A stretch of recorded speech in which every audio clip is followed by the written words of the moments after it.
আর আপনাদের বাংলা নয়, এই বাংলা সকল মোল্লাদের বাংলা নয়, এই বাংলা অনুপ্রুত বাংলা নয়, এই চোদ্দের বাংলা হতে পারে না। আমি আমার ছোট ভাইকে আহ্বান করবো, যদি মনে করেন চোদ্দে দাঁড়িয়ে স্বচ্ছ একটা পশ্চিম বাংলা করবো, তাহলে বাংলা থেকে বিজেপিকে এদেরকে নবান্ন থেকে শুরু পশ্চিম বাংলা থেকে গঙ্গা সব ঠিক থাকবে।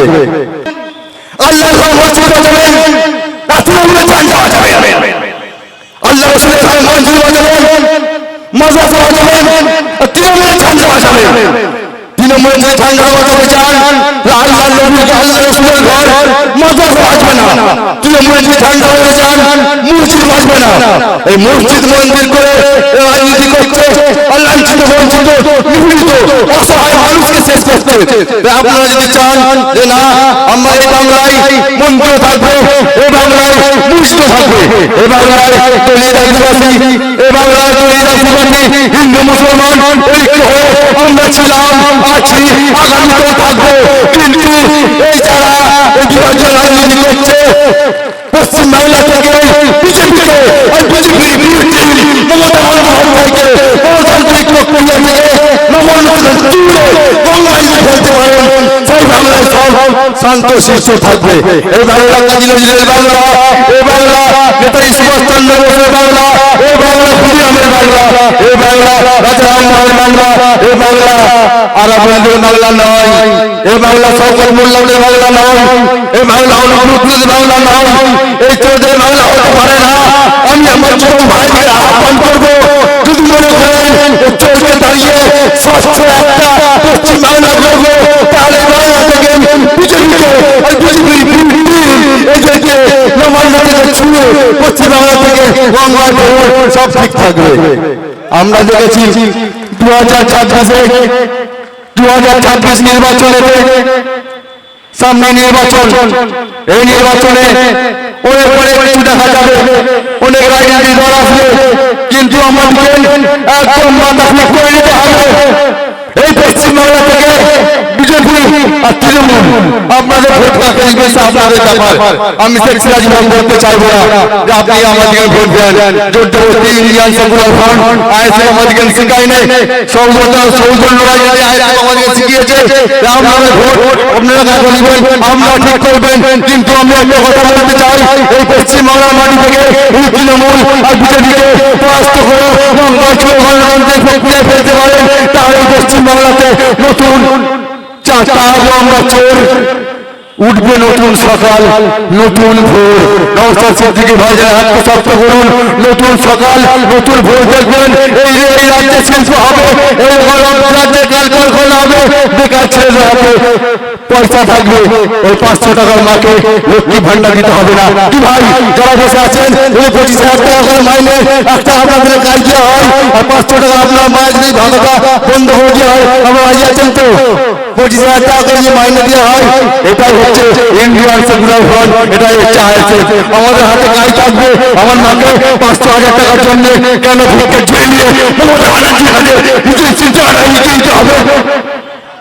আমরা আমাদের মায়েদের দায়িত্ব আমরা নেব, আমরা আমার বাবাদের দায়িত্ব আমরা নেব। কেন?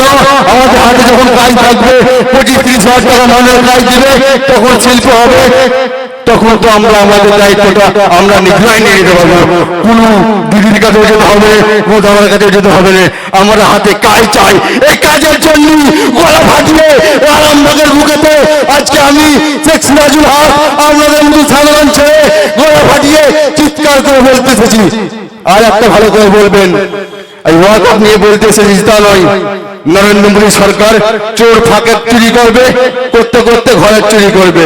যদিও হিন্দু মুসলমানের বিভাজনের রাজনীতি আইএসএফ পছন্দ করে না, মানেও না, ওসব ব্যাপার ওদের ব্যাপার। আমরা হিন্দু মুসলমান দলিত আদিবাসী সবাই মিলে ঐক্য হয়ে আগামীতেও ছিলাম, এখনো থাকবো, আছি, আগামীতেও থাকবো, এইভাবেই আমরা চলতে চাই। কিন্তু আজকে ওয়াকফ নিয়ে হচ্ছে বলে আমি এখানে চিৎকার করতে বলছি তা নয়। ওই নরেন্দ্র মোদী সরকার তাই যদি দেবত্ব সম্পত্তির জন্য ওই কালো হাতে থামাটা বাড়াই, আমি সিরাজুল হক এতগুলো মানুষের সাম্রাজ্য অঙ্গীকার হয়ে যাচ্ছি, সর্বপ্রথম আরামবাগের মাটিতে নরেন্দ্র মোদী সরকারকে দেবত্ব সম্পত্তির জন্য উদ্ধার করার জন্য নিজের রক্ত লাগে রক্ত দেবো, জীবন লাগে জীবন দেবো, অর্থ লাগে অর্থ দেবো, দেবত্ব সম্পত্তিকে উদ্ধার করে দেবদেবীদের কমিটির হাতে ধরে দেবো। আজকে ওয়াকফ টাকা ছিনিয়ে নিচ্ছে, কিন্তু ভালো লাগবে আমরা হিন্দু ভারতের দিকে বলছি, কাল কিন্তু ওই দেবত্ব সম্পত্তির দিকে হাত বাড়াবে। আজকে এই কথাটা ভালো করে নোট করে রেখে দেন।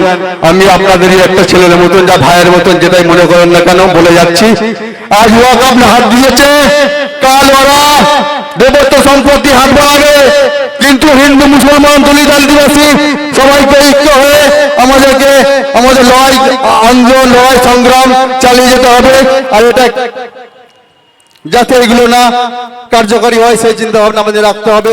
আমি আমার বক্তব্য আর দীর্ঘায়িত করব না, সময় খুব সংক্ষিপ্ত। তো আমি একটা ছোট কথা বলি শেষ করছি।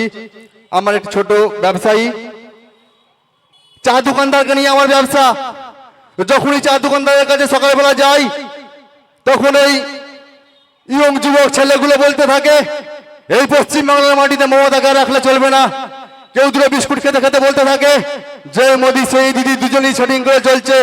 কেউ বলছে বাংলায় কাজ নেই, পরিযায়ী শ্রমিক হয়ে আমরা বিদেশে কাজ করতে যাচ্ছি, সেখানে লাশ হয়ে ছেলেগুলো ফিরে আসছে। তো আমি শেখ সিরাজুল হক একটা ছোট অভিজ্ঞতা পেয়েছি ওই চা দোকানে দাঁড়িয়ে দাঁড়িয়ে। কি অভিজ্ঞতা? দিদি আপনি কুর্সি কি পেটি বাঁধিয়ে। আরামবাগের বুকে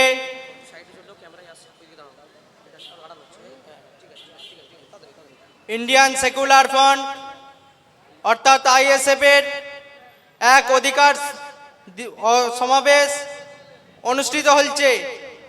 আজ আপনাদেরকে পেয়ে আমরা খুবই আনন্দিত ও আপ্লুত, এবং আরো আনন্দিত যে এই আরামবাগের বুকে আজ আমাদের সেনাপতি পীরজাদা নওশাদ সিদ্দিকী মহাশয়কে পেয়ে আমরা আরো আনন্দিত।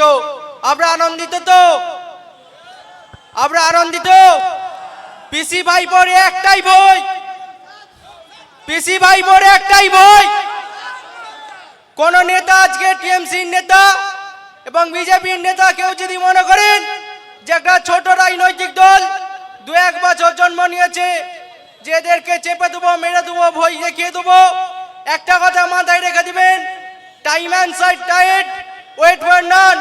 সমুদ্রের স্রোত আর ঘড়ির সময় কখনো কারোর জন্য থেমে থাকে না। যখন আজ নয় 2 বছর পরেও আমরা যখন ক্ষমতায় আসব, আমরা ইঞ্চিতে ইঞ্চিতে বুঝে নেব সমস্ত কিছু। এই আরামবাগের মাটি রাজারাম মোহন রায়ের মাটি। বঙ্কিমচন্দ্র চট্টোপাধ্যায় 1880 শতকে এই মহকুমার জেলা শাসক হিসেবে দায়িত্ব গ্রহণ করেছিলেন।